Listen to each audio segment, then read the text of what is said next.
Анамды жылатпағаның үшін, рухымды құлатпағаның үшін, рахмет әке.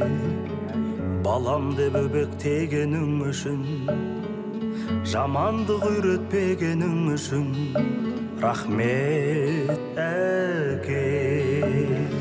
Қорғансыз тастамағаның үшін, ниетті ластамағаның үшін, рахмет әке.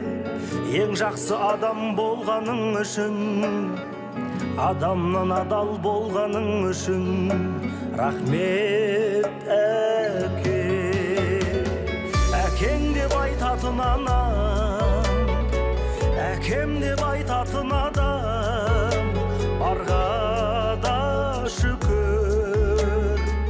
Әкемнің раббысы болған, әлемнің раббысы болған, Аллаға шүкір.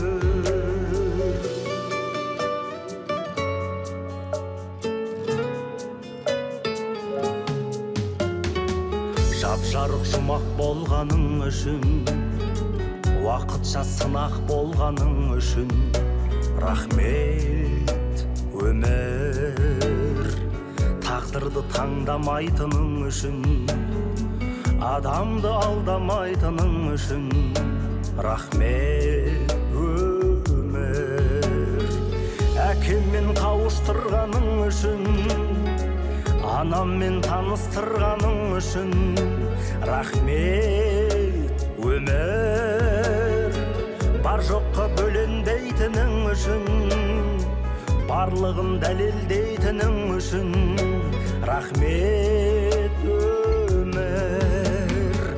Әкең деп айтатын анам, әкем деп айтатын адам, барға да шүкір. Әкемнің раббысы болған, әлемнің раббысы болған, Алла